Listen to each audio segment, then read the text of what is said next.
Entrou. Boa noite, meus amigos e minhas amigas. Está no ar mais um Hangout de proporções babilônicas. Hoje nós temos o quê? Uma certa resenha, né? Olavo, meu querido Olavo. Boa noite, Olavo. Como é que está aí em Virgínia? Tudo bem aí? Hein? Tudo bem aí?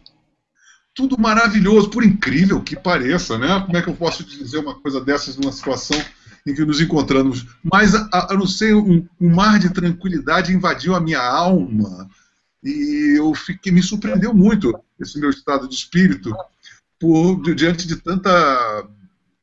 tantas barbaridades que aconteceram nessas últimas 24 horas.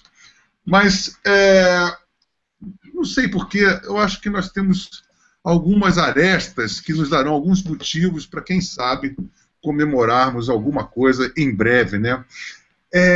Eu estive aqui falando com o pessoal das redes, Twitter, Facebook, e eu acho que o assunto que nós temos que enfrentar, eu acho que é basicamente o que nós vamos fazer agora a partir de um novo tempo que começou, né? Porque agora, olhar para trás, o nosso querido Aécio partiu de férias, foi para a fazenda, depois vai para Paris, isso deixou a rapaziada um pouco órfã, e agora a gente tem que dar uma unificada nas pessoas, porque está todo mundo com muita motivação, assim, ou mesmo depois dessa ressaca, mas é uma vontade realmente de elaborar uma reação do que nós faremos. Hoje mesmo aconteceu uma manifestação na Paulista, acontecendo no Brasil todo. Então, eu passo a palavra a você, Olavo, e quero saber o que nós vamos fazer a partir de agora. O próximo passo, evidentemente, é contestar a lisura dessas eleições. Por quê? Os sinais de fraude são tantos e tão eloquentes. Tem maquininha que já aparece com 400 votos para Dilma. Tem maquininha que vota sozinha, né? Tem eleitor que vai votar e consta que ele já votou, embora não tenha assinatura dele, quer dizer, só a maquininha que registrou. Quer dizer, tem tanta irregularidade que basta para aquela sentença do STF, eles disseram, não, está aqui comprovada a lisura, a honestidade de um equipamento que é universalmente aprovado, mentira. Pegar essa sentença e mandar enfiar no cu. Porque nenhum tribunal do mundo tem o direito de segurar antecipadamente que não haverá um crime. E outra coisa, não faz o menor sentido permitir que o sujeito concorra numa eleição, mas tirando dele todos os meios de verificar a contagem, todos os meios de recontar, todos os meios de fiscalização, tá certo? E todos os meios de protestar contra a fraude que, na verdade, aconteceram. Então, isso não é democracia de jeito nenhum, isso é uma ditadura torpe, vagabunda, com o beneplácito do STF. Eu, sinceramente, acho que todos os ministros do STF têm que sair de lá com um pontapé no meio do cu. Isso não é um tribunal de jeito nenhum, isso é uma quadrilha, isso é um bando de assessores do PT, tá certo? Tirando o Joaquim Barbosa, que era um homem decente, o resto está tudo lá só para assinar embaixo do que o PT fizer. Esta sentença de que as urnas são inquestionáveis e de que questioná-las dará multa é a coisa mais nojenta que eu vi na história do direito universal. Nenhum tribunal pode assegurar antecipadamente que um crime não acontecerá e que denunciá-lo será, por sua vez, um crime, um delito. Não pode fazer isso. Isso viola todos os princípios do direito, a lógica elementar. Esses camaradas todos se desqualificaram. Outra coisa, esse seu Toffoli, que é um advogadinho apenas, é um cara que não tem mestrado, não tem doutorado, não tem obra publicada, não tem nada, não tem currículo nenhum, o único currículo dele é ser advogado do PT. Aliás, o pessoal fala, ele foi advogado do PT. Um momento, me mostra o documento em que a sua procuração ad judicia foi cancelada. Ela não foi cancelada, o senhor é advogado do PT. Me mostra onde o senhor renunciou aos poderes que lhe deram como advogado do PT. Nunca renunciou, não tem documento, então o senhor é advogado do PT ainda. É que nem o Zé Dirceu. Eu descobri isso. Por exemplo, aí nós tem esse pepino na nossa mão. O povo brasileiro sabe que o cara, por exemplo, está sendo... ele está constituído como advogado do PT. Há uma instrumentação para a gente poder tornar isso público? dizendo, olha, esse cara, ele é presidente do Supremo Tribunal da Justiça Eleitoral e, ao mesmo tempo, é advogado do PT. Há uma maneira de como de habilitar isso? Nós estamos tornando público neste momento. Agora, bom, daqui a pouco eu falo da mídia, mas deixa eu terminar a história do Toffoli. Tá. Acontece que se as urnas são inquestionáveis, se não há possibilidade de recontagem, e que se um candidato questioná-la da multa é um delito, então é o seguinte, toda a lisura da eleição depende exclusivamente da palavra do seu Toffoli. Nós somos obrigados a confiar integralmente no seu Toffoli. Ele é autoridade total. Ora, se ele é autoridade total e única, ele é o responsável por todas as fraudes. Cada fraude que aconteça no Amapá, no Acre, na puta que eu pariu, tem que virar um processo para esse vagabundo. Porque ele... Tá cheio. Quem tem todo o poder, todo o controle da eleição, é também o responsável por tudo que acontece. Então não é assim, houve fraude numa urna do Amapá, vamos cancelar aquela votação no Amapá. Não, não, não, não, não. A culpa não é do Amapá, não é do mesário do Amapá, ele não tem controle da situação, quem tem é o Toffoli. Então a responsabilidade é do seu Toffoli. Perfeito. É uma situação que nunca aconteceu no mundo. É uma situação, vamos dizer, de uma ditadura cínica que se impõe com um sorriso daqui até aqui. Agora, tem outra coisa. Como é que o pessoal engole isso? Engole isso porque tem toda a grande mídia é cúmplice disso. A grande mídia escondeu durante 16 anos a existência e as atividades do PT. Só quando se revelou isso, tá certo? Já deveria ter tido um boicote geral, a Folha, Estadão, Globo, canais de televisão, etc. Se não, um monte de processo, porque isso é fraude jornalística. Eles todos sabiam de tudo e esconderam. A mídia, a função da mídia é anestesiar a população. O Brasil se divide em dois pedaços, morde e assopra. Hein? Então você tem o PT e a turma dele morde. E daí vem a tucanada e a mídia toda e assopra. É exatamente o que está acontecendo. Ora, aconteceu que dentre os tucanos apareceu um homem de valor, que era o Écio Neves, e decidiu não topar a jogada, não fazer oposição tipo Zé Serra, que é aquela oposição que parece um afago. Ele decidiu falar mesmo. Mostrou que é um homem de coragem, um homem de valor. Muito bem, mas era um só. Agora, está cercado de assessor, de marqueteiro, etc., que só dá mau conselho. Pergunto, por que ele não cobrou da dona Dilma a seguinte coisa? A senhora disse que o Brasil tem 5% de desempregado, só 5%, mas que 25% estão no Bolsa Família. Como é isso? Então são 30%. Nem isso o cara falou. Hein? Quanto ao Foro de São Paulo, também não falou nada. Quanto à aliança com o Farc, não falou coisa nenhuma. Tá certo? Então, ele é aconselhado a não tocar nesses pontos explosivos. Quem o aconselhou? Algum marqueteiro que ganha milhões para fazer isso. Né? Então, você está pedindo conselho para a pessoa errada e, toma, como de fato tomou. Né? Agora, eu sugiro, senhor Écio Neves, da próxima vez, o senhor vem aqui perguntar para mim o que o senhor deve fazer, que eu lhe dou a receita infalível para o senhor chegar na presidência e não cobra um puto de um tostão. E não aceita o cargo de recompensa. Mas não ofereceu o ministério, não sei o quê. Enfia o ministério no cu. Eu estou falando isso só porque eu estudei esta merda. Eu sei como funciona, eu estudo isso há 40 anos. Eu acho que eu sou o único cientista político que existe no Brasil, os outros são tudo fraude, é tudo fraude, nunca fizeram uma previsão que prestasse, só tem blá blá blá, só falam slogan, estereótipo, etc. Coisa substantiva não fala. Se o senhor vem perguntar, eu lhe dou a receita. Então, olha, próximo passo, é o problema da eleição. Impeachment, segunda etapa. Primeiro, contestar a eleição. Primeiro, investigar e punir essas fraudes. Punir na pessoa do seu Toffoli, que é o responsável único. E como invalidar o pleito, tipo assim, não o impeachment, né? Mas tipo assim, não valeu nada, vamos começar tudo de novo? Não, vamos por partes. Né? Não pode ter ejaculação precoce, Lobo. Né? Primeiro pegar o senhor Toffoli. Depois invalidar a eleição. Depois pedir impeachment. Depois pedir o fechamento do PT. Uma coisa de cada vez. Se você não cumpre as condições anteriores, você não consegue as premissas, você não tem as consequências. No Brasil, todo mundo direto passo, né? Você não consegue dar o próximo passo, né?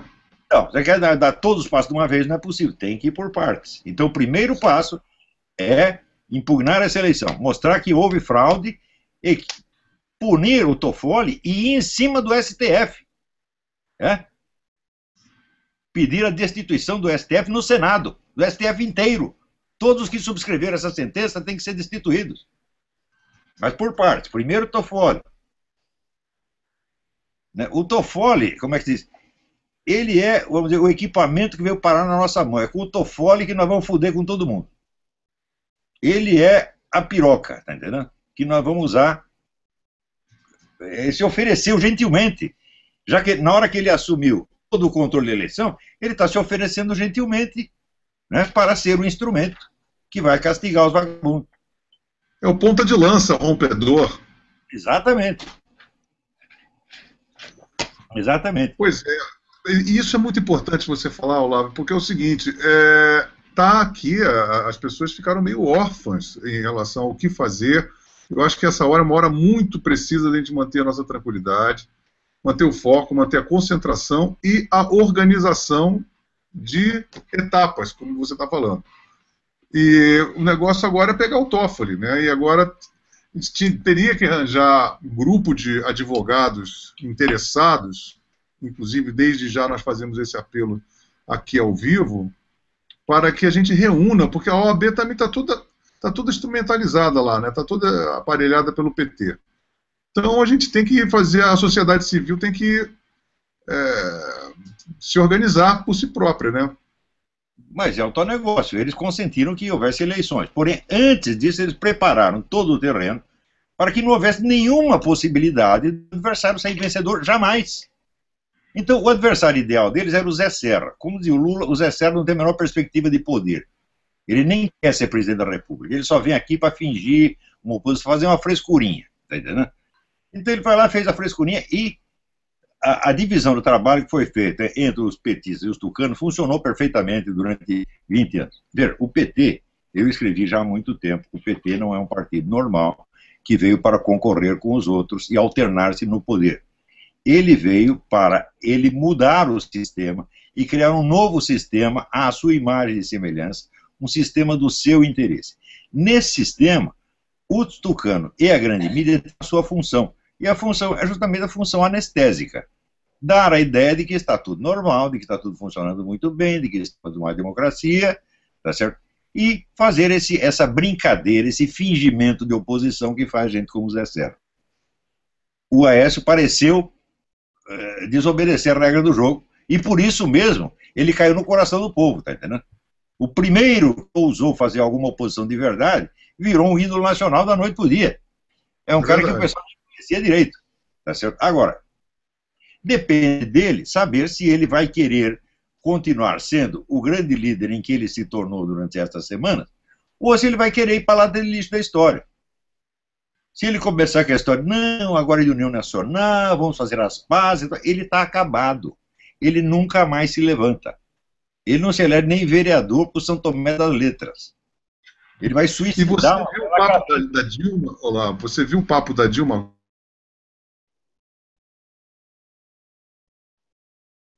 Espera aí, parece que saiu do ar aqui.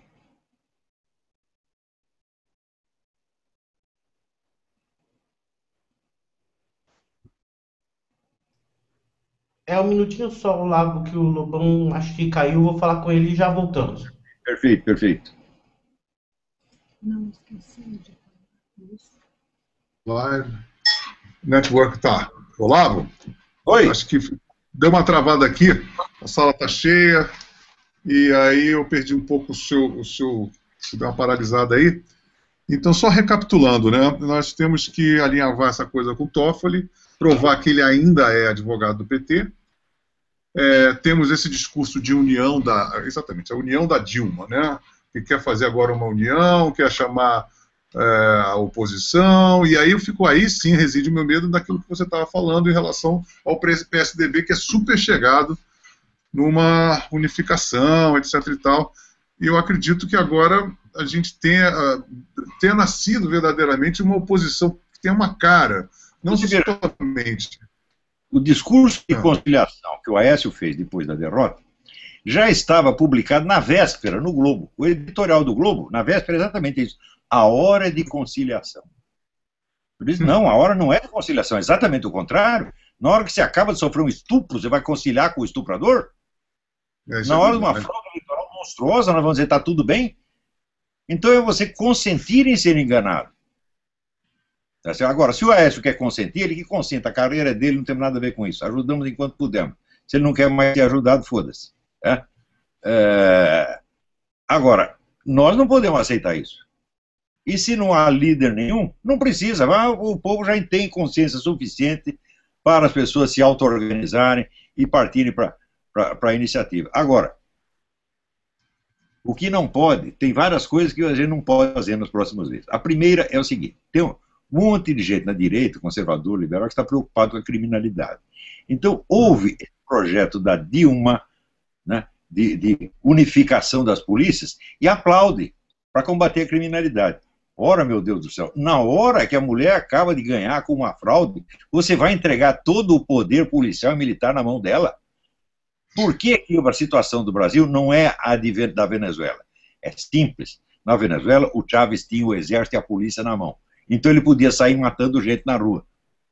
No Brasil, o PT não tem. O PT só não mata os seus inimigos porque ele não tem os instrumentos para fazer isso. Ele mata, sim, no varejo, mas por atacado que nem o Chávez, ele não pode.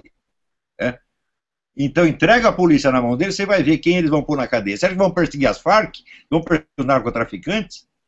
É claro que não. Vão perseguir a nós. E o Aécio. E qualquer um que os desagrade. Então, nós estamos entregando a polícia política na mão de um ditador, a pretexto de combater a criminalidade. São pessoas que não têm visão de conjunto, só pegam um assunto e têm obsessão por aquilo. Outra obsessão que apareceu essa semana é o tal do separatismo.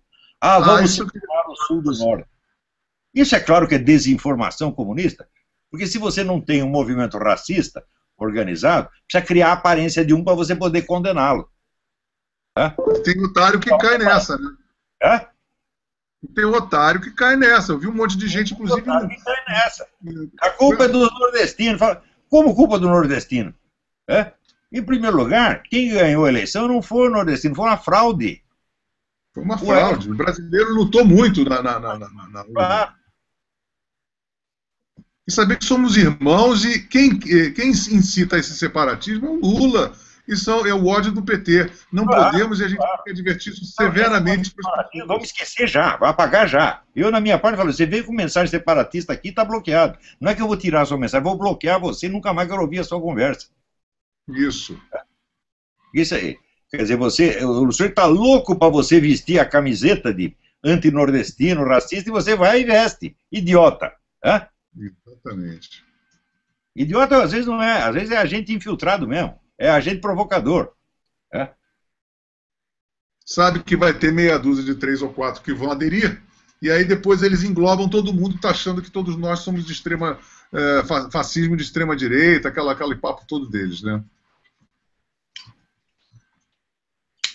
Então, chega de cair nesses engodos.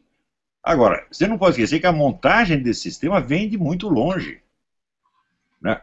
O PT e o PSDB se originaram juntos, e do mesmo meio saíram os dois da USP, aqueles intelectuais comunistas da USP. Então combinaram, eu vou por aqui, você vai por ali. Você tem a esquerda e você tem a direita da esquerda. E a hora que nós conseguirmos assambarcar toda a política e excluir todos os demais, pronto, está o novo sistema instalado. Daí só falta a etapa seguinte. A esquerda eliminar o social-democrata, né? Joga fora, elimina o social-democrata, daí está perfeito o sistema, porra. Né? Agora, será que o social-democrata não aprendeu ainda que eles são de uma coadjuvância torpe?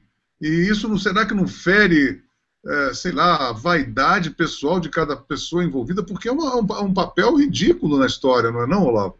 Claro que é um papel ridículo, mas eles gostam disso. O Zé Serra gosta disso, pô. Ele tá lá pra isso. Olha a cara dele, porra.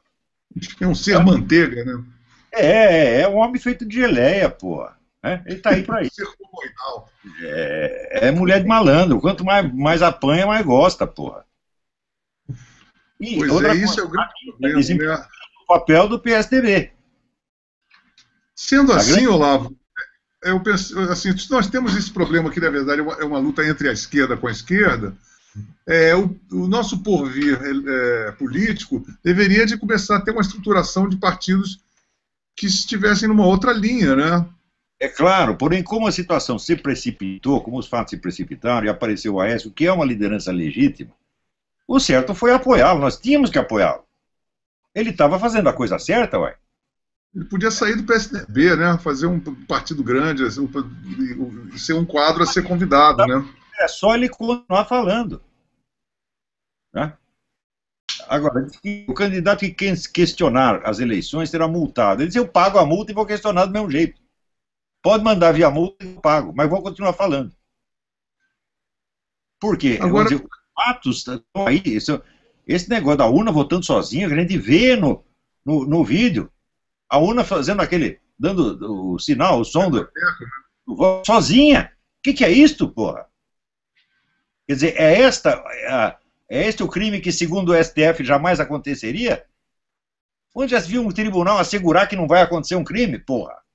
E as inúmeras gravações de eleitores, que eu já vi pelo menos uma meia dúzia, 10 dessas que estão na internet, as pessoas iam lá com o seu telefonezinho, mas olha aqui, eu fui votar, meu nome já estava votado, eu votei em quem, para onde meu voto foi, né? Em muitos casos. Quer dizer, a existência da fraude está mais do que comprovada. Ou seja, outra coisa. Desmentido. O que vocês disseram que não ia acontecer, aconteceu. A confiabilidade dessas urnas não existe.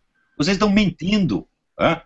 E na sentença, onde diz esse sistema é universalmente aplaudido, isto é mentira. Existem acusações... Não tem lugar nenhum no mundo, né? O STF não tem o direito de mentir, nos impingir uma propaganda partidária dessa maneira. E a gente tem que deixar bem claro que esse equipamento aí é só aqui no Brasil que funciona, o que é pior ainda, né? Claro. Ninguém adota essa porcaria, só Brasil e Venezuela, veja, o exemplo de democracia. E outra coisa também sensacional, duas coisas que eu falei no outro hangout, que eu fiquei muito preocupado, que a minha mulher, a Regina, que ela viu, a gente estava no Hotel Novo Mundo, na semana anterior da votação, a gente foi no coffee shop, estava cheio de venezuelano e cubano, todo mundo com estrelinha, e distribuindo envelope. Falei, o que esses caras estão fazendo aqui? Todo mundo com camisinha do PT, etc e tal. Todos a gente soube através do concierge que eram venezuelanos e cubanos.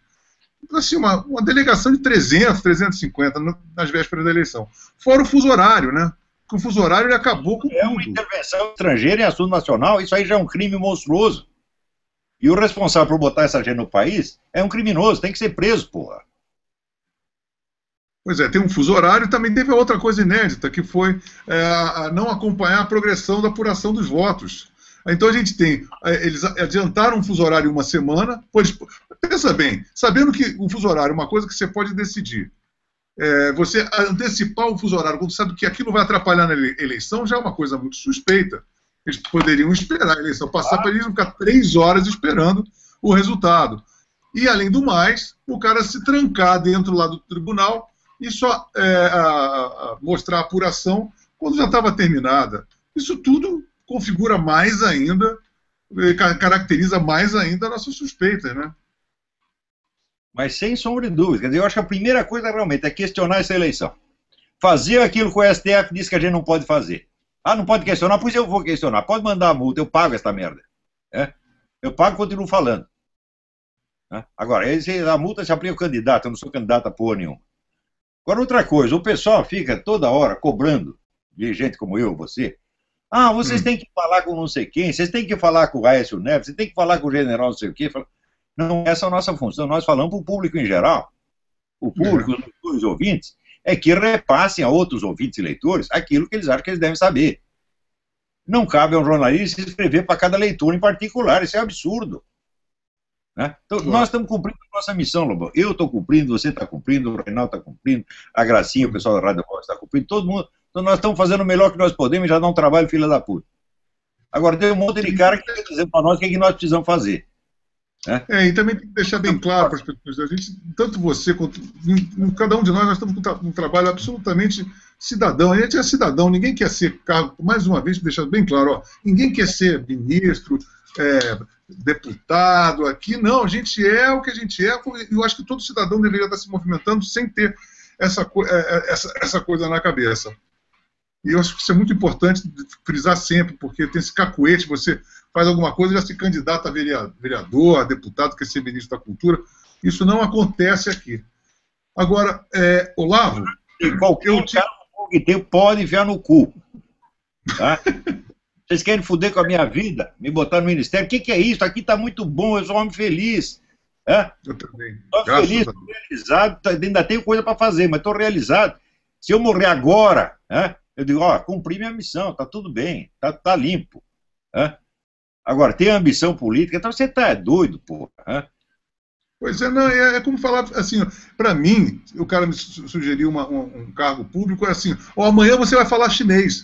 Eu falei assim, eu não sei nada do que está acontecendo, eu não tenho o menor gabarito para fazer aquilo, nem vontade, eu estou muito bem também fazendo o que eu quero. Agora, Olavo, hoje à tarde eu tive o prazer do Bené Barbosa, ele me mandou um e-mail dizendo que ele tinha uma notícia, que ele me pediu encarecidamente, falando, eu preciso falar uma coisa no Hangout de hoje à noite. Eu falei, ótimo, você tem uma notícia sobre arma, alguma coisa da seara dele. Então, a partir daqui, ele deve estar por aí no ar. E o Bené, a hora que você quiser, nos chame, nós estamos aqui no ar, e aí você vem aqui e dá sua palhinha, tá legal? E aí a gente continua, quando ele aparecer, nós damos boas-vindas para o Bené. Certamente, certamente. Muito bem. Bom, então, seguindo a nossa conversa, né, Olavo? Eu estou aqui com algumas perguntas de pessoas que estão querendo saber coisa no Hangout de hoje à noite. Bené, tem uma notícia sobre... Está com delay aí, hein? Da seara dele. Então, a partir daqui, ele deve estar por aí no ar. E o Bené, a hora que você quiser, nos chame. Olá, Lobão, estou por aqui já. Tudo bem, Bené? Eu queria saber o seguinte, eu estou ouvindo um delay da minha voz, agora melhor, acho que deve ter sido algum feedback que estava aí. Estávamos aguardando você, Bené, eu já tinha falado com o Olavo, e já estou aqui, você uma coisa importante que tem que transmitir às pessoas, então passo imediatamente a palavra para você. Olá, Lobão, olá, Olavo, prazer estar aqui com vocês. E, tive junto com o Olavo há 10 anos atrás, lá em 2005, lá em Curitiba, né, Olavo? Isso. É verdade, mas é isso aí, estamos na luta. E assim, eu acho que a gente está num momento decisivo de muita coisa, né? A minha briga tem sido, nos últimos 20 anos, o Olavo sabe disso, você sabe disso, a questão das armas de fogo, né? Que muitas pessoas acham que é só uma questão da arma pela arma, o que não é verdade, né? A questão da arma de fogo é uma questão de liberdade, né? É impossível você pavimentar a estrada do totalitarismo se você não tiver uma população desarmada, né? E é exatamente isso que está acontecendo. Quando o Olavo citou a questão das polícias estaduais, né, e com essa reincidência da Dilma em falar em federalizar as polícias, em cuidar da segurança pública de uma forma federal, isso é muito óbvio, né? O que ela quer é controlar tudo e todos, né?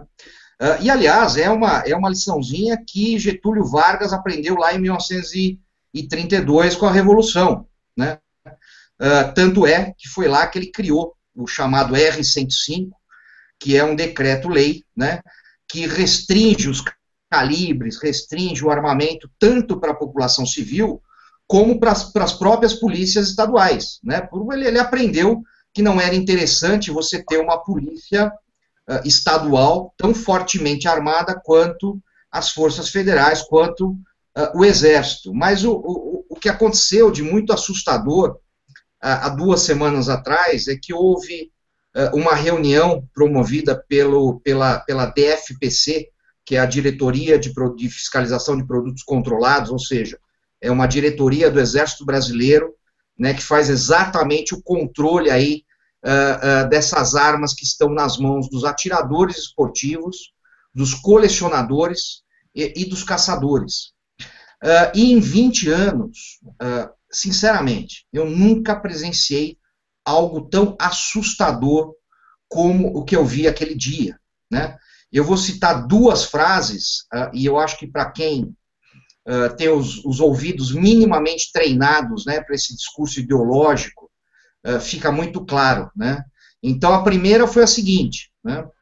toda coleção de arma tem que ter um fundo social. É impossível... Contribuir para a comunidade. Exatamente isso. É impossível você aceitar que um colecionador privado, particular, vai ter uma coleção de armas que em algum momento não vai ser exposta ao público, né? E a segunda frase foi a seguinte, isso, gente, nós estamos falando de coronéis fardados dentro do comando aqui do Ibirapuera, aqui em São Paulo, dizendo o seguinte, né, ao Exército só interessa os atiradores formais de alto desempenho que tragam medalhas para o Brasil.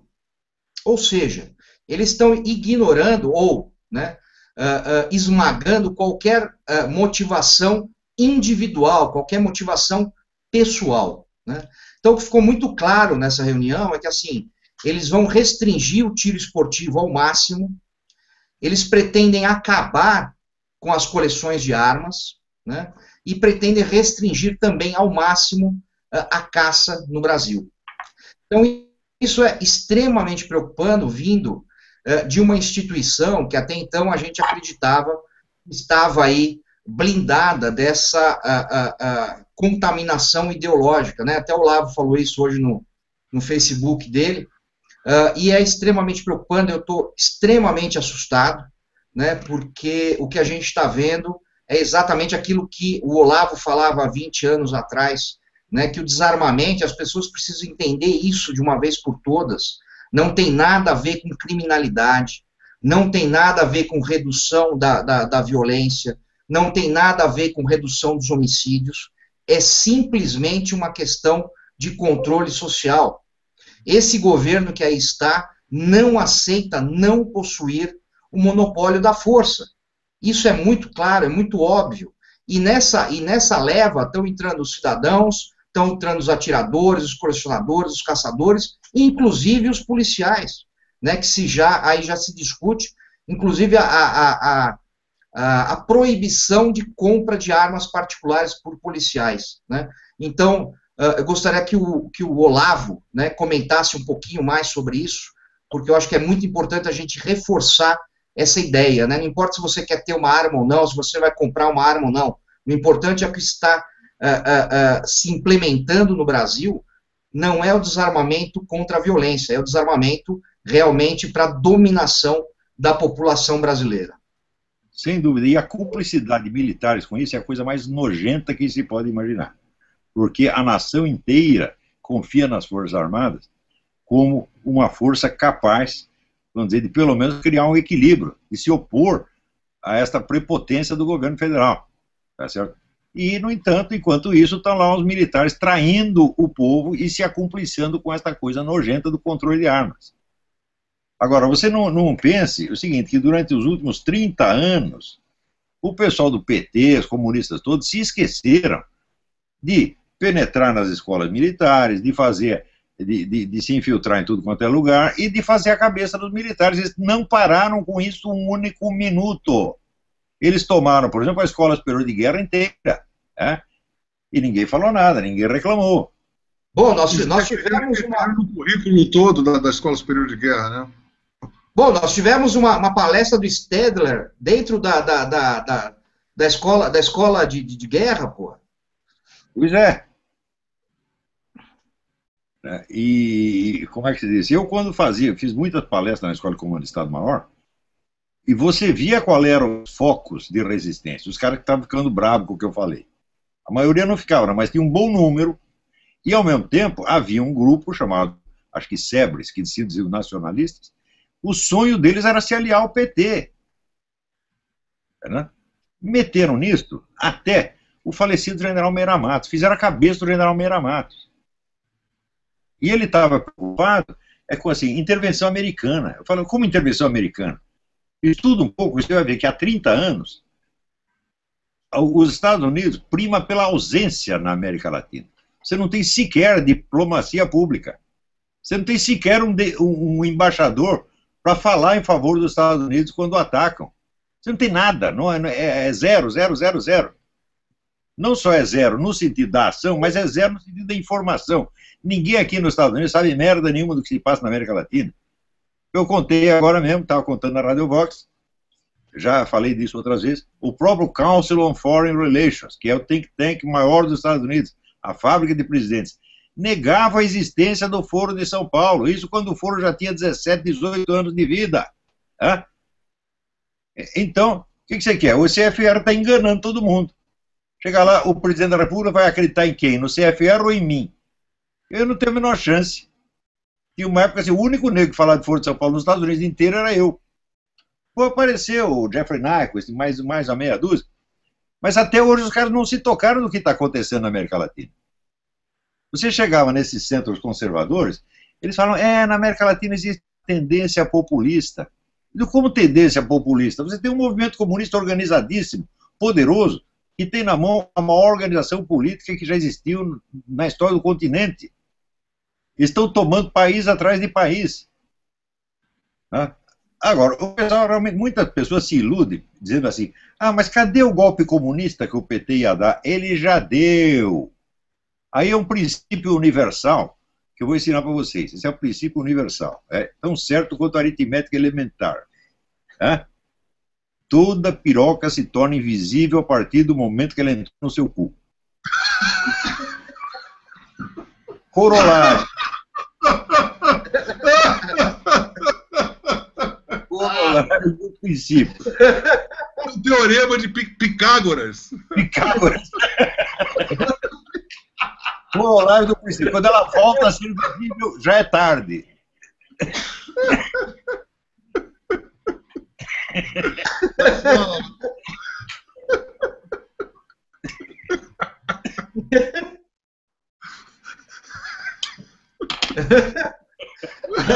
Acabou o hangout.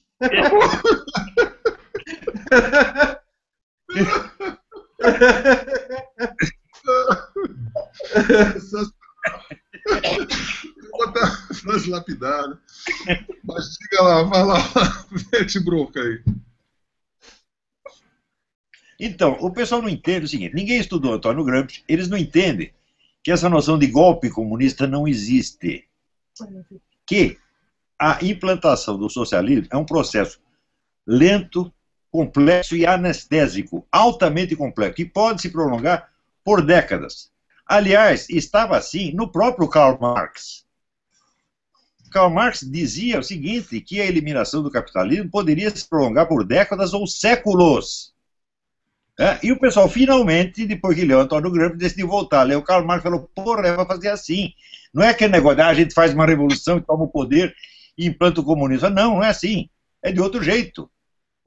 É pelo princípio da piroca invisível. Entrando, daqui a pouco chega no cérebro do neguinho. Né? O cara não percebeu nada, evidentemente. Né? Senta-se uma vaga incomodidade, né?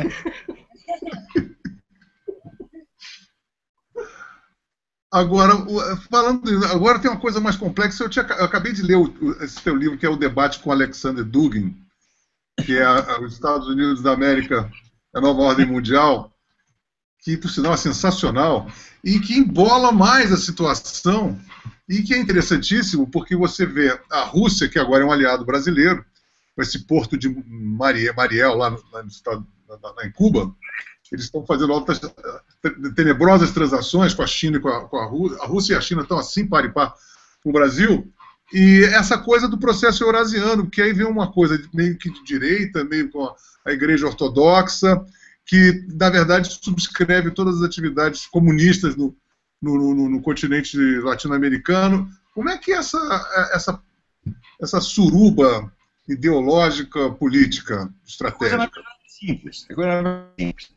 Você vê, se você ler direitinho ali o Antônio Gramsci e outros teóricos, você vai ver que, do ponto de vista comunista, o inimigo não é um treco abstrato chamado capitalismo. O inimigo são poderes reais, constituídos, como, por exemplo, a Igreja Católica e o governo americano. Então não adianta você ficar na briga ideológica, você tem que destruir o inimigo. Então apareceu esse cara chamado Alexandre Dugin, que é um gênio, de alguma maneira, um gênio do mal, mas é um gênio. E ele diz, o que nós temos que fazer é parar de falar em comunismo e juntar tudo o que exista contra os americanos, de todas as correntes ideológicas possíveis. Então vale comunismo, nazismo, islamismo, anarquismo, tudo serve. E ele fez esta síntese. Tá entendendo? Então, esta é a nova proposta. É o mesmo pessoal da KGB decidiram mudar o discurso para chegar ao mesmo objetivo com outro discurso. Porque se você quebra o poder americano e cria uma hegemonia russo-chinesa, acabou, né? Aí são os 1000 anos de treva que falava o Ronald Reagan. E é exatamente isso que eles querem. Você acha que a Rússia tem alguma capacidade de civilizar os outros? Pega a história da Rússia, a ciência russa não existe, é tudo copiado. Tudo copiado. É tudo subsidiária da cultura francesa, inglesa, americana. Não tem uma pujança própria, nunca teve. Agora vem dizer, nós vamos civilizar o mundo, nós vamos até cristianizar o mundo. Vai cristianizar o caralho, porra. Quer dizer, isso é uma presunção, isso é tudo uma fachada cultural para encobrir o que é um projeto de poder mundial, puro e simples. E um poder mundial muito mais cínico do que esse que nós temos aqui. Então, o negócio é o que eu diagnostiquei ali. Você tem 3 blocos. Você tem um bloco globalista ocidental, que é o pessoal fabiano, no fim das contas, é a turma da Fabian Society, tá certo? Que é a força principal no Ocidente. Você tem, por outro lado... Bilderberg. Como é? O grupo Bilderberg, aquele pessoal da... Sim, esses que é Rockefeller, todo esse pessoal é socialista fabiano, né? Então, o que é o consórcio? O que eles chamam de consórcio. O socialismo fabiano é o socialismo anestésico, que vai sendo implantado de pouquinho. E daí aparece o sujeito ingênuo dizendo, escuta, mas por que esses grupos econômicos têm interesse no socialismo? É simples estudar economia e você não, esse aqui é o problema. Então, eles sabem que um regime comunista, no sentido da total estatização dos meios de produção, é impossível. O que é possível é uma centralização de tipo fascista, onde você tem o governo divide os seus poderes com meia dúzia de grandes grupos econômicos. Isso é só isso que dá para fazer e é só isso que vai acontecer. Então é nisso que eles apostam, e sempre ganham, evidentemente. Então você tem esse grupo, você tem o esquema russo-chinês e você tem o esquema islâmico. Às vezes eles brigam, às vezes se aliam, tá certo? E nós estamos no meio disso, levando soco de tudo quanto é lado. Pois é. Agora o seguinte, né? Também tem aquela coisa, nós estamos falando sobre o impeachment em relação assim, nós não estamos falando sobre o Fiat Elba, né, que derrubou o Collor. A gente está falando sobre vários e graves episódios que podem transformar rapidamente no impeachment. Agora, tem a coisa também dessa fuga de dinheiro aí, secreto, de dinheiro público, que vem pelo BNDES, que vai para ditaduras africanas, lá para o Oriente Médio, vai para a Venezuela, vai para Cuba. Esse porto de Mariel aí também gastaram milhões de dólares lá dentro. E isso também seria um passível de impeachment, né, Olavo? Sem sombra de dúvida. Tudo isso é ilegal e inconstitucional. Porque só o Congresso pode fazer esses empréstimos. A mulher não apenas faz, mas faz em segredo. Né? E faz de tal maneira que é inverificável a coisa. É que nem o voto, que nem as maquineiras do folha. Não pode verificar, não pode averiguar, não dá para saber o que estão fazendo. Então é claro que nós estamos vivendo uma ditadura, meu Deus do céu. É preciso ser muito idiota para não perceber que já tem uma ditadura muito mais forte, muito mais dominadora do que os milicos jamais foram. Os milicos jamais tiveram na mão instrumentos de controle social como esses caras têm, porra. Estão rasgando a Constituição, né? Porque se você faz uma coisa inconstitucional, você já entra em estado de ditadura, porque afinal de contas você está rasgando a Constituição, né? Claro, essa mulher já tinha que ter sofrido impeachment muito antes. Só por causa desse negócio desse porto, ela já tinha que ter sofrido impeachment aí. Você pega, tem a parte do Ennio Meneghetti, procura Ennio Meneghetti, ele tem lá a documentação inteira disso aí. Tem uma jurista que foi no programa do Heródoto Barbeiro e explicou tudo direitinho. Só não entende quem não quer. Esse vídeo, inclusive, para as pessoas que estão aí assistindo, ele está passando na internet, eu vi ele hoje à tarde, exatamente estava falando por causa disso, e ele é fundamental, ele é assim, nevrálgico, né? É cirúrgico, aquele ponto ali, aquilo ali é um ipom, na verdade, né? Você pega aquilo ali, aquilo não tem como escapar, é muito eficaz o argumento, não tem muita conversa a se fazer em relação ao impeachment. Então, nós temos que primeiro, assim, denunciar essa eleição e pegar o seu Toffoli. Depois partir para a ideia do impeachment da Dilma, que é, com esse negócio aí, só com esse negócio do Porto, já é líquido e certo. E terceiro, tem que entrar com o pedido de fechamento do PT e criminalização de todos os seus diretores, porque a lei eleitoral de 1985 determina que será fechado todo partido que se comprove subordinado a uma entidade estrangeira. O PT, no seu vídeo do terceiro congresso, diz o seguinte: o Foro de São Paulo é o comando estratégico da América Latina. Se ele é o comando estratégico, então o PT o obedece. E se orgulha de obedecer. Então está vinculado, sim, está subordinado a uma organização estrangeira multinacional. Então, já tem que ser fechado. Olá. A coisa não podia ser mais clara do que isso. Eu não sei se vocês acompanharam hoje, tiveram o prazer, né, entre aspas, de acompanhar o Twitter do Nicolás Maduro e da Cristina Kirchner. Hoje e não. Toda essa canalhada. Hoje, vocês chegaram a ver ou não? E do governo cubano saudando a progressão da meta socialista do Brasil. Todos eles comemorando a eleição da Dilma, e todos dizendo, em uníssono, a questão da La Pátria Grande, né, que é a ideia desse blocão comunista aqui na América Latina. É uma coisa absolutamente assustadora. Eu comecei a divulgar isso, até para pessoas que não são muito do nosso meio, e até essas pessoas que não têm contato com essa realidade que a gente tem, que infelizmente ainda continua varrida para baixo do tapete, ficaram absolutamente assustadas com o que você vê lá. Se você entrar agora no Twitter do Nicolás Maduro, é só isso. É só a comemoração da eleição da Dilma. É algo surreal. Eu ouvi uma pessoa dizendo hoje, né, não posso citar quem foi, mas assim, uma amiga que mora na Venezuela, disseram que na Venezuela, né, no Facebook, nas redes sociais da Venezuela, estavam espalhando cartazes feitos lá com montagens do Aécio, né, o Aécio cheirando cocaína, o Aécio transando, um monte de coisa, isso lá fora, é uma coisa surreal. Então, é uma intervenção clara, cínica e brutal na política internacional. Não há a menor dúvida, a vitória da Dilma nessa eleição é a vitória do Foro de São Paulo, e todo o pessoal do Foro de São Paulo sabe disso. Exatamente. Aliás, vocês viram a prisão da babá de um dos filhos de um ministro venezuelano, agora anteontem, no aeroporto de Cumbica, aqui em São Paulo, ou não? Sim, o negócio da derrota permanente do adversário. Exatamente. Ela foi presa com uma arma, com 38, que ela afirmou que era do ministro, e ela estava trazendo a pedido dele. E aí, depois, durante o interrogatório, a revista na Polícia Federal, e a Polícia Federal divulgou isso hoje, está inclusive no Estadão, todo um manual, né, um manual de derrota permanente dos inimigos. Né? E é impressionante, porque isso sai em jornal, isso aparece, e não acontece nada. É uma coisa absolutamente assustadora. O Brasil está adormecido, está completamente anestesiado, né? É a questão da piroca. Impermeável à realidade, né?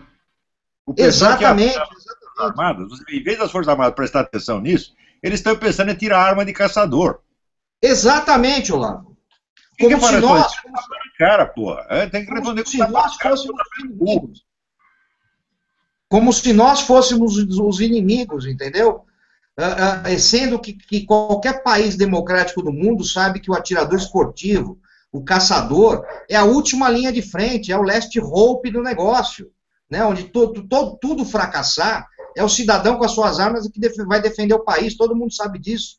Né? Mas, infelizmente, o Exército Brasileiro, e repito aqui, isso foi uma semente do mal plantada por Getúlio Vargas depois da Revolução de 30, o Exército continua enxergando o cidadão armado como um inimigo em potencial.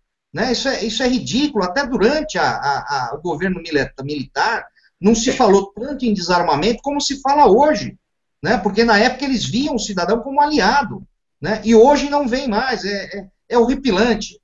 São 30 anos de infiltração e doutrinação nas escolas militares. 30 anos. Exatamente. Você veja, dentro do PCdoB, você tem toda uma ala somente dedicada à agitação no meio militar. a estudar a psicologia, os hábitos dos milicos e o modo de infiltração. Isto há 40 anos já existia, meu Deus do céu. É isso aí. E isso nunca parou. Agora, você chega para esse pessoal, esses liberais aí da mídia, e não, o comunismo acabou, isso não existe mais. Porra! Quer dizer, vem com uma conversa anestésica para cima de mim? É? É verdade.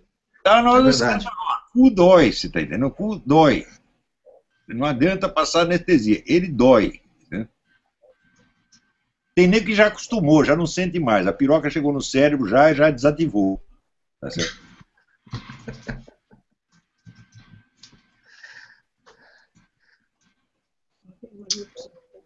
Gente, o negócio está muito difícil. As pessoas estão tá tudo meio órfão, né? Depois dessa cacetada. E agora nós temos que ver como é que vai se formar o Congresso lá dentro para a gente poder ver como é que a gente... isso é uma coisa muito importante. Vocês viram que tem duas coisas que as pessoas estão aqui me perguntando que são coisas que são dois fantasmas. O primeiro é a Lei 8243, que agora ela já foi assinada, como é que se ela vai entrar em vigor ou não, e esse plebiscito, né? O que vocês acham sobre essas duas picas voando? Eu acho que isso já é uma realidade. Eu acho que não tem, infelizmente, por mais que a gente tenha eleito aí, como quiseram dizer alguns jornais, um Congresso conservador, eu acho que a gente está muito longe disso, né? Essa saída de campo do Aécio logo depois da eleição, me pareceu uma coisa absolutamente renditória. Capitulacionista. Ele se rendeu, beleza, não ganhei, estou indo embora, né? Ou seja, a gente tende aí a continuar não tendo uma oposição de verdade, uma oposição que fale o que é preciso dizer, que acuse quem precisa acusar, né? E não esse papo furado, né? Esse bundamolismo de não, vamos integrar o Brasil, vamos fazer um governo de conciliação. Foi o que o Olavo disse, não é hora para isso, né? De conciliação em conciliação, né? De concessão em concessão, a gente chegou até onde a gente chegou, né? O Aécio é uma conversa do relaxa e aproveita, tá entendendo? Exatamente, falar, agora já foi mesmo, vê aí o que dá para fazer. Se ele quer sair, se ele quer ir para lá do lixo da história, muito bem, esquecemos o Aécio, passamos adiante. Assim como surgiu ele, surgirá outro. Até porque a gente precisa lembrar que não foi somente o Aécio que teve essa quantidade de votos, né? Nós tivemos no Aécio aquela criação da oposição ao PT e a oposição ao que está acontecendo hoje, né? Foi ele, podia ter sido outro, né? Então não adianta também eles acharem, o próprio PSDB achar que eles saíram completamente vitoriosos, né, entre aspas, nesse sentido, porque não é bem assim, né? O brasileiro continua carente de representatividade. Eu acho que o Lobão concorda com isso, o Olavo concorda com isso, e qualquer um que tá nos ouvindo agora concorda com isso. Eu votei no Aécio por falta de opção, né? Não gosto do PSDB, nunca gostei, né? Eu acho que é tudo, nesse sentido esquerdista, é tudo farinha do mesmo saco, né? Meio bossa nova, né? O comunista bossa nova. Exatamente, né? O Serra, ótimo, ganhou do Suplicy, tirou aquele imbecil aqui do Senado de São Paulo, por São Paulo, que era uma vergonha, mas não tenho a menor simpatia com ele, né? São todos desarmamentistas, são todos ligados aí à esquerda e a esse pensamento que continua sendo monopolizado, né? O que me assusta um pouco é essa história que a gente sempre falou, e o Olavo sempre falou disso, de se colocar o PSDB como o representante da direita, o representante dos conservadores. Pô, isso é um absurdo. Extrema direita, né? O PSDB é uma extrema direita. Isso é desinformação, e a mídia inteira é cúmplice disso. Você pega um pessoal um pouco da esquerda, que está um pouco mais ao centro, e diz, esses são os conservadores. Então tudo isso seja a direita do PSDB, é criminoso, é extrema-direita, é terrorista. Esse é o negócio. E essa é uma operação de desinformação, evidentemente. Pois, então, Exatamente. assim, mas, gente, assim, a gente está vivendo isso, não sei o quê, mas, assim, por exemplo, o papo para as pessoas que estão ali ouvindo a gente, por exemplo, com a Lei 8243, para as pessoas entenderem o que acontece. Você tem um imóvel, de repente esse imóvel é invadido, por sinal, o imóvel da Folha de São Paulo foi invadido hoje pelo pessoal do movimento do Sem Teto, né? Merecido. Isso é ótimo. Eles contrataram o presidente do Sem Teto, aí vem no dia depois das eleições, o cara vai lá e pimba! Né? É justo. Não é? Justíssimo. Mas voltando à vaca fria, só para as pessoas entenderem, você tem lá um imóvel, de repente você desocupou o imóvel por qualquer outro motivo, vai lá uma pessoa e entra no imóvel, você vai querer reintegração de posse. Aí, em vez de você pedir para o juiz, vai ter um comitê de ONGs, que no caso será o próprio MTST, que vai julgar a questão, já vai lavrar a sentença e vai passar para o juiz simplesmente sacramentar aquilo que tiverem julgado. Isso é uma das poucas possibilidades de um cenário muito sombrio. Como é que vocês acham? Isso vai entrar em vigor agora? Porque agora a lei já foi assinada. Então, eu queria saber de vocês uma coisa mais efetiva. Isso pode haver um veto ainda no Congresso? Eu sinceramente, acho muito difícil. Muito difícil. Né? Até porque essa lei ela não vai entrar em vigor com os dois pés na porta. Né? Ela vai entrar devagarinho, vai ser um pontinho aqui, um pontinho ali, uma implementação aqui, uma implementação ali, como tudo que acontece nesse país. Né? Aquela história de cozinhar o sapo. Você jogar o sapo na água fervendo, ele sai pulando. Se você coloca o sapo na água fria e coloca água para esquentar, a hora que ele percebe, ele já está cozido. Né? E é exatamente isso que vai acontecer.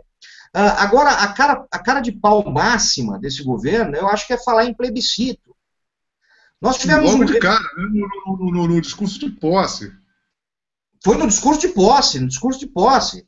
Porra, nós tivemos um referendo em 2005, onde 60 milhões de brasileiros disseram não ao desarmamento. E eu vou contar uma história rapidinha para vocês. Né? Isso foi em 2005. Vencemos o referendo, a maioria da população disse não ao desarmamento. Em 2006, recebo um telefonema de um delegado da Polícia Federal que me fala o seguinte: olha, Bené, você está sabendo que amanhã vai ter uma reunião, aliás, uma audiência pública no Ministério da Justiça para discutir desarmamento? Falei, não. Ele falou, então, é a audiência pública, mas eles só comunicaram as ONGs que interessam. Comunicaram lá o Viva Rio, o Sou da Paz, e eu cito o nome porque eles estavam lá e eles sabem que isso é verdade. E eles estavam lá. Peguei, chamei o Coronel Paes de Lira, aqui de São Paulo, falei, Coronel, vamos para lá. Fomos para lá, chegamos, sentamos.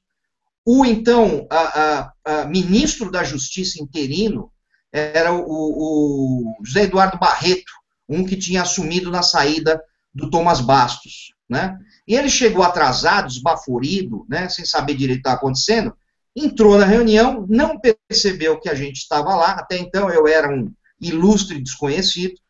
Né? Ele entrou, sentou e disse, começou a reunião assim: olha, perdemos o referendo, mas não vamos desistir de desarmar a população brasileira. Isso foi um ministro da Justiça, dentro do Ministério da Justiça, dizendo isso durante uma audiência pública. Então agora esses filhos das putas vêm falar em referendo, em plebiscito, referendo e plebiscito a lá Chaves, a lá América Latina, que o cara vai fazendo referendo e plebiscitos até ter o voto que ele quer. Aí vale. Se o governo perde, continua não valendo, como está acontecendo hoje com a questão do desarmamento. Exatamente, exatamente. Agora, uma outra coisa que eu fico pensando no tabuleiro de xadrez do poder, já que eles estão com o cu na reta, tem essa coisa aí, o Roberto Youssef, vai ter as delações premiadas, tem o Petrolão, se a gente tivesse na pele deles, só imaginando, como é que eles poderiam fazer? Não é mais provável deles apelarem para medidas mais drásticas e radicais, tentando se imunizar do que pode vir, tipo plebiscito ou alguma medida mais radical, para poder se proteger por portas e travessas de algum tipo de acesso realmente à punição? Sim, eles podem apertar mais os controles, como apertar na eleição. A eleição está totalmente controlada, totalmente na mão deles. Eles vão precisar fazer e faltando ainda o que eu disse, a força policial militar na mão deles. Por isso vai ser uma das primeiras medidas que eles vão tomar. Que, aliás, Olavo, a primeira tentativa de controlar isso foi através da tal Guarda Nacional. Sim, né? sim. Que só deu errado porque eles são incompetentes. Qual é essa Guarda Nacional, Bené? Por falar em Guarda Nacional, que é a nossa SS do Piniquim. A Guarda Nacional foi a tentativa do governo de criar exatamente de conseguir exatamente essa ideia de controlar as polícias estaduais. Então, o que ela faz? Ela pega os melhores policiais dessas polícias, da Polícia Civil, da Polícia Militar de todos os estados, e diz, ó, a partir de agora você trabalha para mim e você vai ser deslocado para onde eu determinar, né? O problema é que isso gera um conflito gigantesco com os estados, porque você descobre um santo para cobrir outro, né? Então, o efeito prático do negócio para a segurança pública é nulo. Então, ele fica difícil de ser justificado a sua ampliação, né? Se eles tivessem feito um negócio com mais competência, hoje, provavelmente, 50% de todas as polícias estaduais já seriam membros dessa Guarda Nacional, né, que poderia atuar em qualquer situação no Brasil. Mas perceberam que isso não deu certo. E agora ela vem com essa história de federalizar a segurança pública, que nada mais é que arrancar o controle das polícias dos estados e colocar diretamente com o governo federal. Aí acabou de vez, o Olavo está certíssimo. Né? Isso é o último passo para o monopólio da força. Isso não tem nada a ver com segurança pública, porque é um absurdo você querer que, nada. Na situação local, você tem que esperar uma decisão de Brasília. Você tem que fazer o contrário, você tem que descentralizar mais. Você tem que ter polícias municipais mais eficientes, você tem que ter a colaboração da população local, conselhos municipais tomando decisão, é isso que tem que fazer. Centralizar é tornar impossível o combate à criminalidade, mas tornar possível a repressão dos adversários, que é esse o único objetivo. Que aliás, convenhamos, a insegurança pública é um combustível para o totalitarismo, né? O cidadão com medo, né? O cidadão amedrontado, o cidadão com medo da família dele ser vítima, ele se entrega muito facilmente, né, ao governo, né? Ele aceita as restrições de direitos individuais, das liberdades individuais, com muito mais facilidade, né? Ele troca a liberdade dele por um pouquinho de segurança, né? Por isso, o governo não faz nada contra a insegurança, lógico, né? Isso é o ideal. De segurança, na verdade, né? Como, Lavo? Mentirosa de segurança, não é nem por segurança, só pela promessa.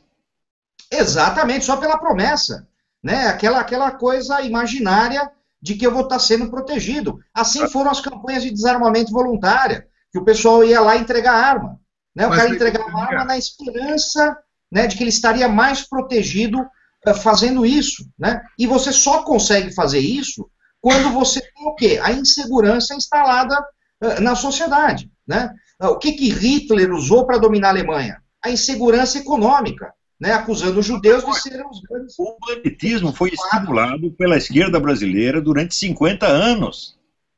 A situação que nós temos hoje é inteiramente responsabilidade da esquerda. Eu já escrevi sobre isso no Jornal do Brasil 20 anos atrás, a série Bandidos e Letrados. É só ler aquilo lá, você vê o que aconteceu. Então, veja, o estímulo ao banditismo vem das doutrinas de Herbert Marcuse, de que a classe revolucionária não é o proletariado, mas é o lumpenproletariado. A ralé, os bandidos, os narcotraficantes, prostitutas, viciados, etc, etc. Esta é a massa que o PT favorece. E é nessa massa que ele se apoia. Então, a esquerda brasileira é toda explicada pela confluência dessas duas influências. Antônio Gramsci e Herbert Marcuse. Exatamente.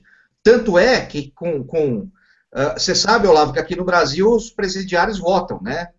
Sim. E votaram majoritariamente na Dilma, né? Exatamente. Exatamente. Foi assim, 80%, né? Por um motivo muito óbvio. Porra, a gente teve aqui o Suplicy, né? O Suplicy aqui em São Paulo, senador, né? Que foi dormir dentro da cadeia durante uma rebelião para garantir que os direitos humanos dos presos iam ser respeitados. Você espera o quê desse pessoal? Né? Você espera o seu direito de ser respeitado? É óbvio que não. Né? Agora, quando a gente fala que tudo isso faz parte, né, de um plano de poder, o cara acha que você está maluco. Né? Da mesma forma que achavam que o Olavo estava maluco há 20 anos atrás, continuam achando. É uma coisa impressionante.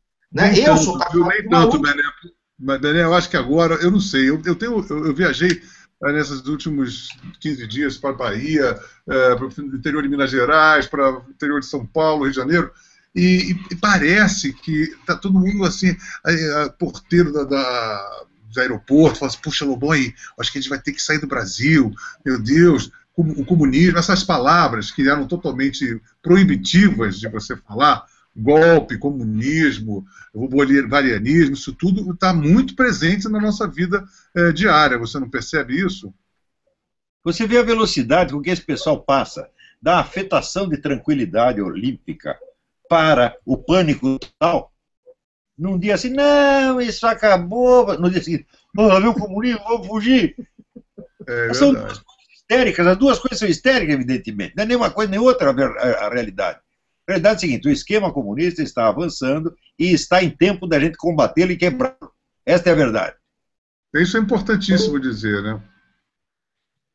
Agora, mais uma coisa, eu quero ressaltar para a gente falar nisso aqui, como a gente tinha falado no início, e aí a gente botar esse papo novamente numa coisa, porque aqui eu estou vendo aqui no Twitter, uma pessoa fala assim, nos comments agora mesmo, nesse hangout, a tendência forte ao separatismo, nos comentários.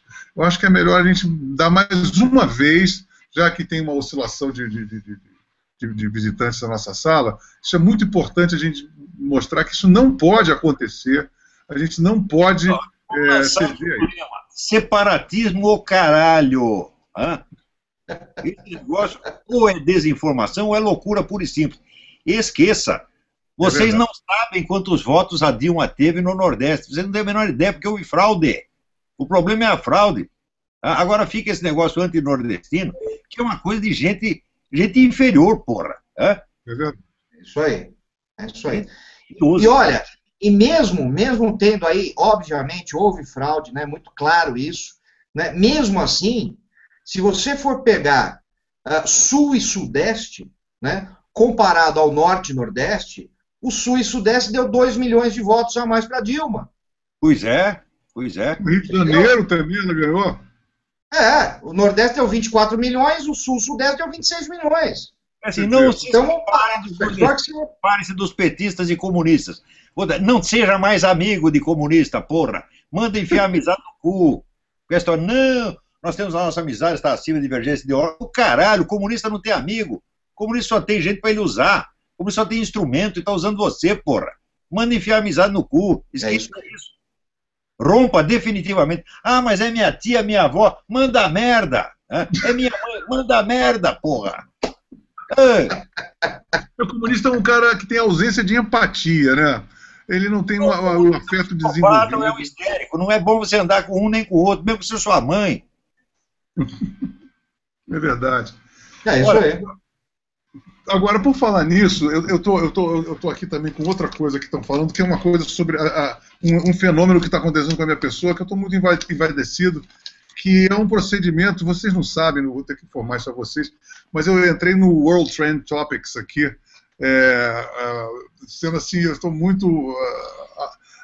desde da semana passada, inclusive os caras são muito burros, porque disseram assim, o Aécio pode tirar a Dilma e só a Dilma pode tirar o Lobão, o que me deixou muito lisonjeado. Hoje é uma coisa assim. Não pode tirar Lobão nenhum, porra! Hein? O quê, hein? Não pode tirar Lobão nenhum. Pois é, agora o que aconteceu foi o seguinte, nós estávamos, inclusive, falando com você, Olavo, deduziram, tiraram do nosso contexto, que eu estava falando com você no Hangout, e ele estava dizendo que estava uma coisa, eu estava no almoço com meus amigos lá no esporte, e todo mundo falando, poxa, olha, está uma sujeira aqui no Brasil, a rapaziada está saindo embora, está todo mundo indo para Nova Zelândia, está indo para o Chile, outro para Portugal. Aí eu falei assim, pô, pra mim também tá maior sujeira, porque eu tô na lista negra do PT, estão boicotando meus shows, tô com a ameaça de morte, os caras querem, botam o meu endereço da minha casa, mandam queimar e cortar minha cabeça. Eu acho que nesse caso aí não dá pelo andar da carruagem, eu vou ter que sair do Brasil. Inclusive nós estamos brincando, fazendo uma vila de exilados, quem sabe na Toscana, alguma coisa assim. Daqui a pouco, do nada, começaram assim, Lobão, você prometeu que vai sair, agora você tem que sair, palavra que tem que cumprir, etc e tal.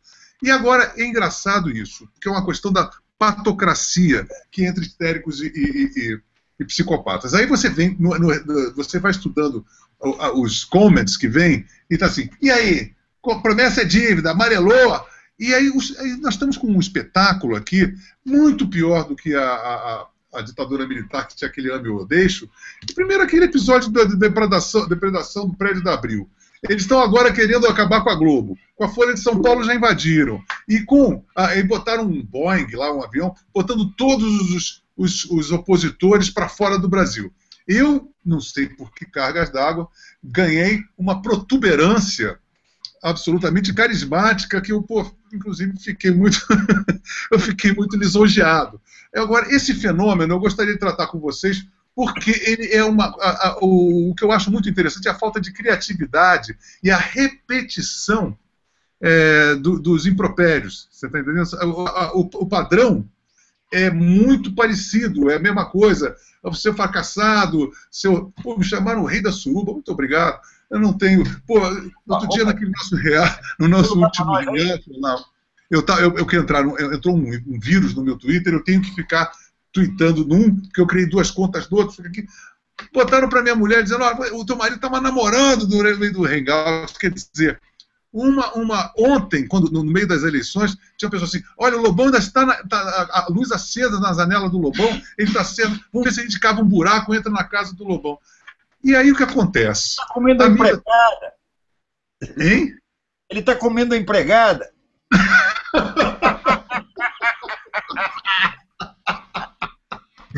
Aí chega a mídia oficial, vem falar comigo. Assim, a pergunta, a abordagem do jornalista, Folha de São Paulo, Lobão, mas por que você arregou? Ô, Lobão, por que você não cumpriu a promessa? Eu falei assim, não é possível, porque se eu fosse jornalista, eu dizia assim, uma meia dúzia de cretinos militantes estão infestando o Twitter querendo expulsar, banir um cara, né? E isso não houve, essa interpretação passou longe da imprensa, me tornando um cara que não estou cumprindo uma promessa que eu deveria cumprir assim que a Dilma vencesse. Isso não é uma situação absolutamente surreal? Isso é coisa de criança, quer dizer, o nego fala assim, se a Dilma ganhar eu vou embora. Daí os caras acham que é uma promessa que você fez a ele. Exatamente. Manda tomar no cu, vai chupar uma piroca, porra. Não, como se você não tivesse, inclusive, o direito de ir e vir. Agora, quando esse negócio de sair do país, eu já avisei e aviso de novo. Se algum aluno meu, leitor meu, quiser sair do Brasil para ter melhores condições de lutar pelo Brasil, conte com a minha ajuda. Agora, se você quer sair só para ter uma vida melhor, vai tomar no cu. E eu estava pensando em sair. Eu estou aqui na maior dúvida se eu vou sair ou não vou sair, mas isso não for o meu. Agora, de uma forma ou de outra, a gente tem que. Eu pensei assim, eu não sou um cara que vou me vergar para palmolenga, ficar querendo cagar goma em cima da minha cabeça. Então é o seguinte, agora eu vou ficar porque eu vou ficar. Né? Eu vou ficar porque o momento agora. O momento agora é porque é muito divertido, porque a soma matemática de vários palmolengas dá uma palmolenguice do tamanho de um bonde. Então esses caras são muito. Não adianta uma multidão de palmolengas, porque o resultado é que uma palmolenguice abismal. Tá entendendo? Então eu vou ficar aqui sim, tá entendendo? Me divertindo pra chuchu, porque isso está muito divertido. E aí sim, vamos começar uma situação que eu acredito que agora, Bené, Olavo, nós temos uma série de pessoas de uma qualidade espetacular, intelectual, que está brotando uma nova geração. Olavo está sabendo disso. Eu acho que é um momento muito fecundo para a gente chegar agora e justamente fazer o que nós estamos fazendo agora e com mais frequência, que é elaborar, repensar, matar no peito, baixar no gramado e designar ações que a gente pode coordenar e dar um time, um ritmo de sucessão de fatos e de atuações para que a gente possa chegar algum resultado realmente positivo, né? Exatamente. Até porque, Lobo, eu vou te falar, eu já falei isso uma vez, eu vou falar de novo, né? O que assusta esse pessoal não é o que você fala, não é o que o Olavo fala, não é o que eu falo. É a repercussão, é o eco que isso encontra na sociedade. Né? Isso é que está mais assustando. Né? De novo, eu cito o referendo de 2005, que eles davam por ganho, né, 90% da população a favor do desarmamento, 80% a favor do desarmamento. Em 20 dias, com 10 minutinhos por dia, nós destruímos o que eles implantaram na mente da população brasileira durante 10 anos, com as maiores emissoras de rádio, com os maiores jornais. Eles são fracos, a gente tem que mostrar para as pessoas. As pessoas têm medo, não tem que ter medo nenhum, esses caras são fracos, são covardes. Eles não sustentam um debate dentro de um jardim da infância para criança especial. A verdade é essa. É verdade. Eles não têm argumentação nenhuma no ser cocô, xixi, pum. Né? Agora tem outra coisa. Vai embora daqui. Palmolenga, quanto mais soma, mais pesado fica, mais mole, portanto.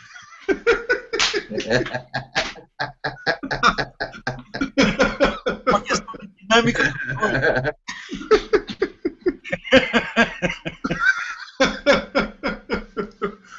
Olha, eu acho que uma coisa, a gente está, além de se divertir muito, eu sinto pelo que eu vejo aqui nos twitters, aqui, as pessoas, a gente está dando uma moral para a rapaziada, porque estava todo mundo se sentindo um pouco desanimado. Eu acho que não há motivo nenhum, né, da gente se desanimar. A gente tem todas as chances do mundo de alterar isso, com toda a organização, tranquilidade, elegância e vigor, né? Vigor, rigor, disciplina, e vamos nessa, não é não, rapaziada? Não é para ter medo nenhum, não. Ó, se os caras me matarem, eles vão ter que se ver com o meu fantasma depois, tá? Vai ser muito pior do que eu. Mas muito pior. É verdade. Pode matar se quiser, não tô nem ligando, já tô velho. Né? Agora depois é que vai ser a merda. Já pensou ser assombrado pelo Olavo de Carvalho? Puta que eu pariu, hein? Tem um ditado lá na estação Primeira de Mangueira que eu aprendi assim, ó, quer terror? O fantasma aqui sou eu. É isso mesmo. Não é? Bom, meus amigos, olha, eu vou dizer o seguinte, como nós estamos no adiantado da hora, Olavo está prestes a se tornar novamente avô. Deve estar aí uma expectativa maravilhosa. Eu quero agradecer mais uma vez, Olavo, do fundo do coração, porque eu quero mostrar para as pessoas que esse hangout foi arranjado de última hora. Eu passei um e-mail para a Roxane, assim, quase na madrugada. Eu quero agradecer do fundo do coração, Olavo. Bené, a sua presença foi providencial, foi sensacional. O papo foi fluente, muito agradável. Eu acho que a gente está transmitindo exatamente o nosso estado de espírito para as pessoas e para que as pessoas absorvam esse estado de espírito. Quero agradecer muito a vocês, celebrar a nossa união e a nossa, agora, perseverança em desvendar a verdade, que a verdade venha à tona. Um forte abraço para vocês, um forte abraço para toda a nação e um forte abraço para vocês. Tem algumas coisas para falar, alguma consideração final?